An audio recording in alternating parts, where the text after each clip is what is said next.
Croeso i'r adran Seicoleg. Mae'r dwy ohonom yn dysgu'r cwrs yma yn Ysgol Dyffryn Conwy, sef Anna Roberts a Catrin Rowlands. Welcome to the Psychology Department. There's two of us teaching psychology here at Ysgol Dyffryn Conwy, Mrs Anna Roberts and myself, Ms Catrin Rowlands. Beth yw seicoleg? Seicoleg yw'r astudiaeth gwyddonol o'r meddwl a'r ymddygiad. Sut yr ydym yn meddwl, teimlo, ymddwyn a chyfathrebu yn unigol ac o fewn grwpiau. What is psychology?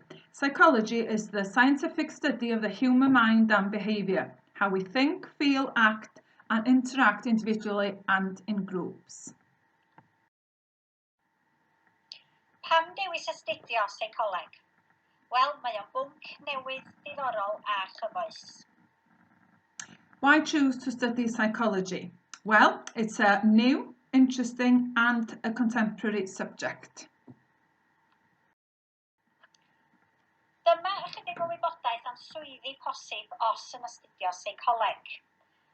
Seicolegwr clinigol, seicolegwr addysg, seicolegwr forensig, ac mae lefel A seicoleg yn cael ei ystyried fel un o'r pynciau perthnasol ar gyfer astudio meddygaeth yn y brifysgol. A little information about the possible jobs to pursue in psychology. You've got the clinical psychologist, educational psychologist, forensic psychologist. So A-level psychology is considered a relevant subject to be able to go on to study medicine at university. Dyma'r fanyleb oddi ar wefan cybac. Mae dwy uned yn cael ei astudio ym mlwyddyn 12. Mae uned 1 yn 20% o'r cymwyster ac uned 2 yn 20% hefyd. Here's the specification from the YDC website. Two studies are studied in Year 12. Unit 1 is worth 20% of the qualification and Unit 2 also 20%.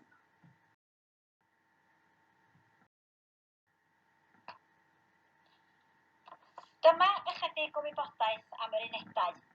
Yn uned 1 byddwn nhw'n astudio 5 ymagwedd seicolegol, sef yr ymagwedd biolegol, yr ymagwedd seicodynamic, yr ymagwedd ymddygiadol, gwybyddol a positif.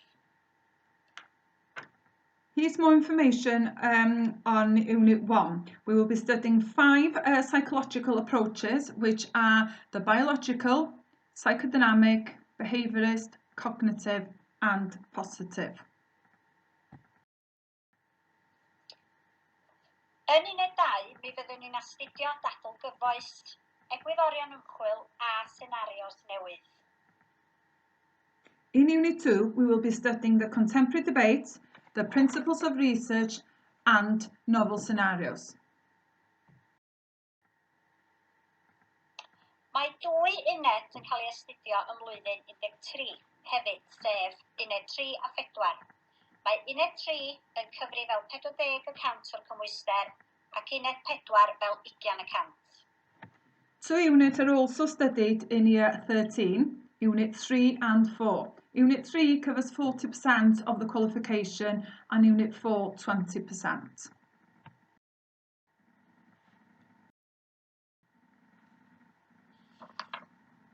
Dyma chydig mwy o wybodaeth am uned 3 a 4.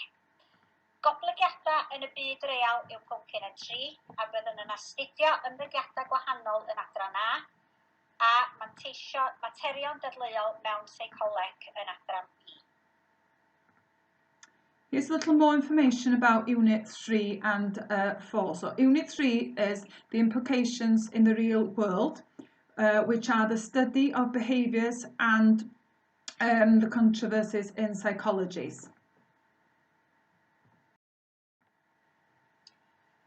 Mae uned 4 yn ymwneud gyda dulliau ymchwil cymhwysol a bydd cyfle i fynd ati i greu ymchwiliadau personol yn adran a chymhwyso dulliau ymchwil a senarios newydd yn adran B. Unit 4 consists of applied research methods and an opportunity to undertake personal investigations. And Section B is the application of research methods to novel scenario. Arholiadau. Bydd 2 bapur arholiad ar ddiwedd blwyddyn 12 a 2 ar ddiwedd blwyddyn 13. Ni fydd unrhyw waith cwrs nac asesiadau mewnol. Papur awr a hanner fydd unedau 1, 2 a 4 a papur 2 awr a hanner fydd uned 3. Exams. There will be 2 exam papers at the end of year 12 and 2 at the end of year 13. There will be no coursework or internal assessments. Unit 1, 2 and 4 will be 1.5 hours and Unit 3 will be 2.5 hour paper. Ac i gloi, dyma'r 2 werslyfr y byddwn ni'n gweithio ohonynt. And to conclude, these are the textbooks we will be using. Diolch am wrando ac edrychwn ymlaen i groesawu rhai ohonoch ar y cwrs ym mis Medi. Thank you for listening and we look forward to welcome some of you on the course in September.